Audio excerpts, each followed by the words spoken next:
Bonjour, je m'appelle Odile Gamache et je suis la créatrice et performeuse du spectacle Le Magasin.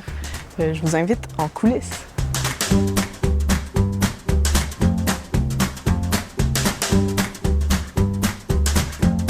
Alors, on est dans les coulisses du spectacle Le Magasin, qui est une performance scénographique dans laquelle des marchandises font leur dernière danse, font leurs adieux en une soirée. Et là, précisément, on est dans un petit endroit étroit. C'est quoi ici?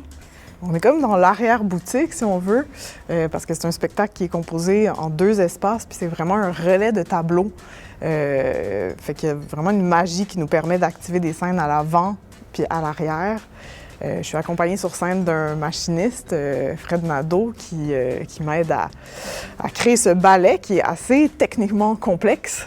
Comme vous pouvez voir dans ces coulisses, les éléments sont assez condensés les uns sur les autres.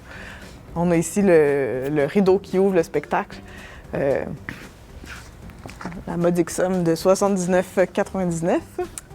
Alors ici, on a nos racks à cartes postales, un élément possiblement désuet de nos jours, mais qui a un potentiel de mouvement immense. Puis dans le spectacle, on est moins dans la contemplation qu'avec la tapisserie, on est plus dans une genre de marche militaire frénétique dans laquelle ces racks vont vriller à des vitesses ding-dong. Dans l'autre double fond, on a ici c'est un peu comme un orgue à fumer, c'est des socles.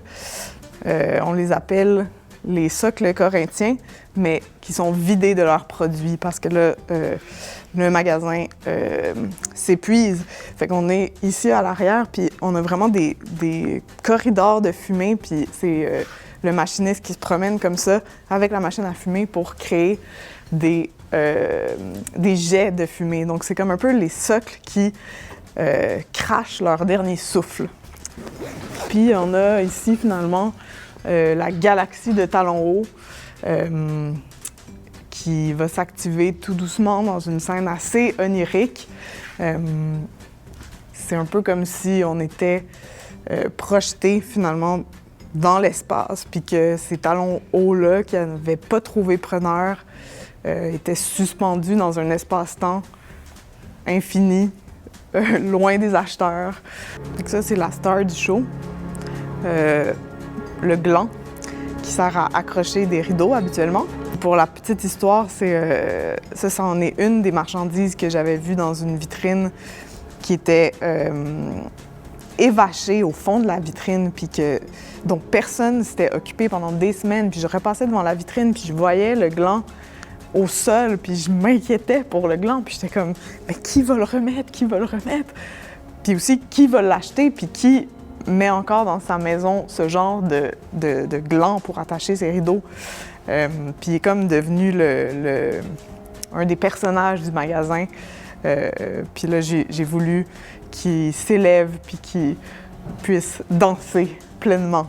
Donc, avec ma petite commande, c'est comme ça que je le fais bouger. On appelle ça une installation ou du théâtre d'objets?